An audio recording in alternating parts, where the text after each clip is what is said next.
समग्र भारत वर्षर जिते विधानसभा निर्वाचन मंडली अच्छी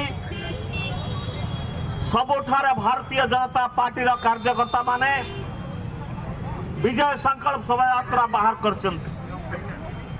शोभा यात्रार लक्ष्य भिन्न भिन्न हो पारे। ये संकल्प शोभा यात्रा गत मासर निष्पत्ति होता जे भारतीय जनता युवा मोर्चार नेतृत्व में आम समस्त बाइक रैली करके लोक पाखक जीवु एवं लोकों को आउ थे 2014 जो संकल्प से नहीं से संकल्प पुनरावृत्ति करने एवं से संकल्प दोहराया आम निवेदन करूँ। बंधुगण समय बदली जाइए किछि दिन लगातार भारत वर्षर घटना चक्र रे समग्र विश्वर दृष्टि निबिद्ध होइछि एवं भारत उपरे पाकिस्तान भली एक छोटिया देश से भी मध्य आक्रमण करिया पाई पश्चातपद है नहीं।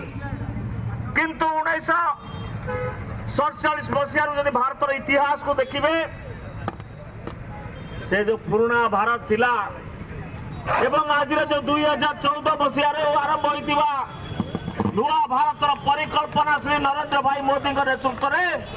से भारत भीतर आकाश पाताल प्रभेद अच्छी। पूर्व पाकिस्तान आक्रमण करुला 4 थर लड़ाई एवं सेतबेले आमे तार प्रति जवाब देइथिलु पाकिस्तान को परास्त करिथिलु धराशायी करथिलु किंतु सेतबेले को विश्व समुदाय को संगे आमे नेकी जाइथिलु। किंतु आज घटना चक्र बदली जाइछि समग्र विश्व एवं विश्वर जते नेतृमंडली अछंती से भारतर प्रधानमंत्री श्री नरेंद्र भाई मोदी का कार्यकलाप अनै बसचंती जे मोदी जी कौन चाहते।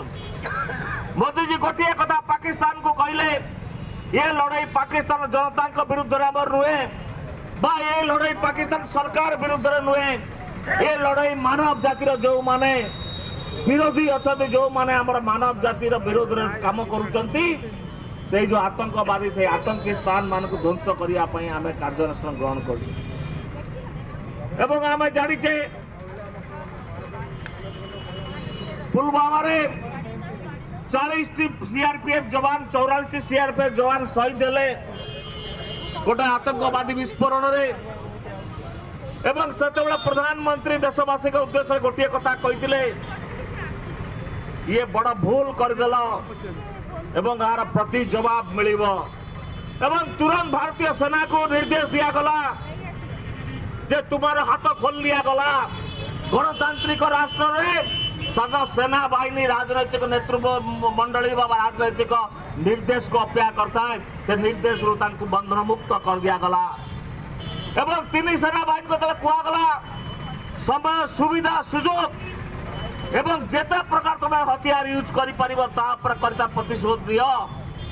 से तो बळे आमे समस्त जानिचे कोन हला बा विश्ववासी समझ जाते आम सहित एवं भारतर मिरेज 2000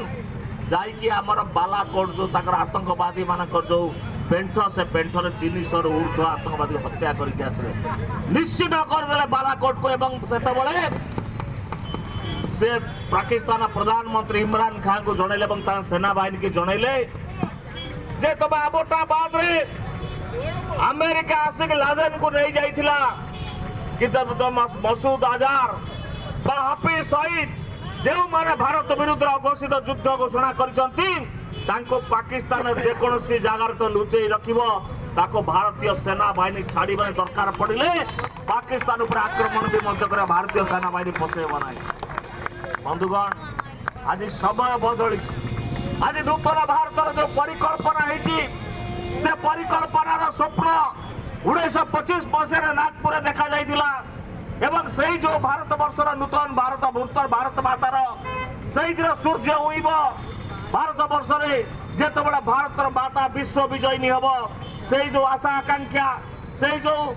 इच्छा शक्ति से इच्छा शक्ति 1925 मसीहा जो संघर्ष चलता तार आज धीरे धीरे साकार होगा जाऊ। आज 2014 मसीह देश जो सरकार आसिला से सरकार जो नेतृत्व नेले प्रधानमंत्री से नरेंद्र भाई मोदी।